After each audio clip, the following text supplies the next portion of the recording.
торт король жігіттер. Үшеуміз төртеу сендерге. Ара, несі? Айлық сұрағанда бәле дейсіңдер, жұмыссыз да сөйтіп істесеңдерші. Яқ, бұқаланып тұрсың сен маған ала бер. Жүрсін ақ мүйізін сындырып тастайын. Ишак біле. Анас бестің қатарын қолды жапшы. Сенің тартып алғаныңды күткенше, өзімнің тартылып алғаным жақсы емес па? Қашан шығасыз жолға? Үнді. Бол ондағы. Келем. Тағы да көрмейсіздер. Жоғы жетет бүгін, нормально. Бүрік емеспін бі, дакарта кетеді. Бауырым, шекарадан өттік. Алдын ауысып отырбасаң болады.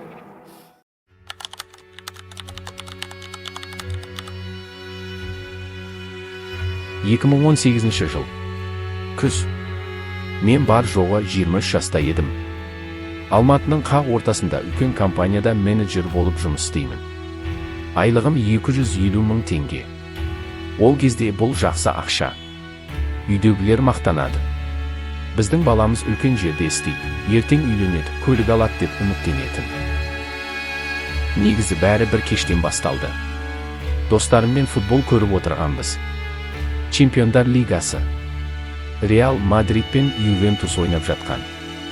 Досым Нурик телефонын шұқылап отырды да. О, Криштиану гол тықты. 20 мың теңге көтердім. Деп айқайлап жіберді. Мен таңғалдым. Қалай? Жай ғана отырып па? Деп сұрадым. Ол күліп. Иә, Тамыр, бұл оңай ақша. Тек 2000 теңге тікші қызық үшін деді. 2000 теңге. Қазір ойласам, сол 2000 теңге менің өмірімнің құны екен. Сол 2000 теңге менің жанымды, абыройымды, адамдығымды сатып алған екен. Мен тіктім. Жай ғана қызық үшін. Және мен ұттым. 2000 теңгем 10 мың теңге болып қайтты.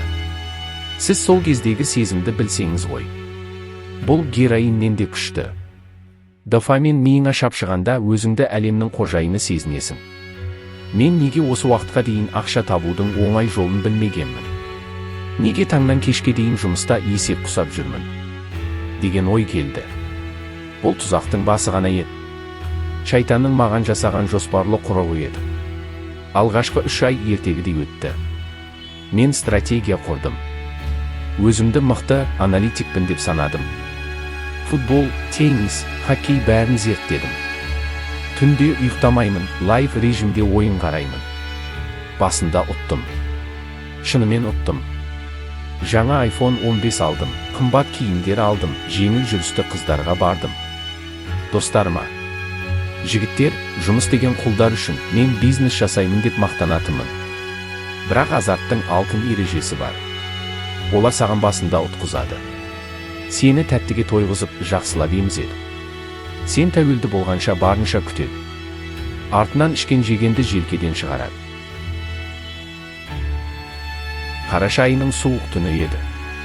Менің шотымда жиналған 1 миллион теңге бар болатын. Сол түні мен договорняк деп бар ақшаны бір ойынға тіктім. Барселона ұтуы керек еді. 90 минут. Есептең. Төреші қосымша 5 минут қосты. Менің жүрегім аузыма тығылды. Мен дұға оқыдым. Алладан сұрадым. Осы жолы ұтсам болды, тоқтаймын дедім. Бұл Лудоманның ең бірінші және ең үлкен өтірігі еді. Соңғы секундта қарсылас команда гол салды. Менің 1 миллионым жоқ болды. Экрандағы проигрыш дегенді көргенде денем мұздап кетті. Құлағым шыңылдап, бөлме айналып кеткендей болды. Бұл жай ғана ақшаны жоғалту емес еді. Бұл менің мен мықтымын деген тәкаппарлығымның сынуы еді. Лудоманның ең жаман қасиеті ақшаны жоғалтқанда емес. Ең жаманы ол сол ақшаны қайтарып алуға тырысқанда. Мен сол түні ұйықтамадым. Таңертең жұмысқа бармадым. Миымда тек бір ой. Қайтару керек. Менің ақшам. Ол менің ақшам. Менде ақша жоқ еді. Бірақ менде Каспий қосымшасы бар. Бірінші несие. 500 мың теңге. Қазір 2 еселеп қайтарамын да кредитті жабамын, қалғаны өзімде қалады дедім. Тіктім. Ұтылдым. Тағы несие алдым. 300 мың. Тіктім. Ұтылдым. Микрокредиттер. Займер, көке, теңгі. Бәрінен алдым. пайыздары сұмдық еді, бірақ маған бәрібір болды. Маған тек депозитті толтыру керек болды. Бір аптаның ішінде мен 3 миллион теңге қарызға баттым. Міне осы кезде нағыз тозақ басталды. Мен өтірік айта бастадым. Мама, досым апатқа ұшырады, ақша керек дедім. Мамам жылап отырып, жинаған зейнетақысын берді. Әкеме, бизнес бастаймын, тауар алу керек дедім. Әкем ескі көлігін сатып, ақшасын маған берді. Сүйген қызыма, тойға дайындалып жатырмын, сюрприз болады дедім. Мен біртіндеп хайуанға айналдым. Жоқ, хайуанда бұлай жасамай. Мен анамның көз жасын, әкемнің маңдай терін букмекердің шотына салып жібердім. Түнде ұйықтай алмайтынмын. Тек телефонға қараймын. Ставка ойнап жатқанда өмір бар. Ойын біткенде өлім. Кез келген дыбыстан шошитын болдым. Есік қағылса, коллекторлар келді ме деп дірілдейтінмін. Телефон шыр етсе, жүрегім тоқтап қала жаздайтын. Ең қорқынышты күн туды. Әкемнің туған күні еді. Үйге туысқандар жиналды. Дастархан жайылған. Бәрі көңілді. Мен төрде отырмын, бірақ ішім өртеніп жатыр. Себебі коллекторлар үйге қоңырау шала бастаған. Кенет анамның телефоны шырылдады. Ол тұтқаны көтерді. Бөлме тып-тыныш болып қалды. Анамның жүзі бозарып кетті. Қолындағы телефон жерге түсіп кетті. Ол маған қарады. Сол көзқарасты мен өле-өлгенше ұмытпаймын. Ол жеркеніш емес еді. Ол шексіз ауырсыну мен түңілу еді. Балам, сен біздің үйді кепілге қойдың ба? Деп сұрады әкем дауысы дірілдеп. Иә. Мен соңғы үмітім деп, үйдің құжаттарын ұрлап, ломбардқа емес, қара нарықтағы өсімқорларға өткізген едім. Олар енді үйді босатуды сұрап жатыр. Туысқандардың алдындағы масқара. Уят деген сөз менің желкеме таңба болып басылды. Ағам жағама жармасты. Жеңгем бетіме түкірді. Әкем үндемеді. Ол жай ғана бөлмеден шығып кетті. Сол күні әкем инфаркт алды. Мен үйден қаштым. Қайда барарымды білмедім. Қалтамда көк тиын жоқ. Телефонымды сатып жібергенмін. Күздің қара суығы. Жаңбыр жауып тұр. Мен Алматының көшесінде, вокзал маңындағы орындықта отырдым. Ішімдегі өкініш өзегімді өртеп барады. Мен не істедім? Мен неге тірімін? Сол түні мен көпірге бардым. Төменге қарадым. Қап-қара тұңғиық. Бір қадам. Бар болғаны бір қадам. Және бәрі бітеді. Қарыз да, ұят та, анамның жылаған дауысы да. Бірақ мен қорқақпын. Лудамандардың көбісі қорқақ келеді. Біз өмір сүруден де, өлуден де қорқамыз. Мен секіре алмадым. Жерге отыра қалып, ит сияқты ұлыдым. Қазір арада 3 жыл өтті.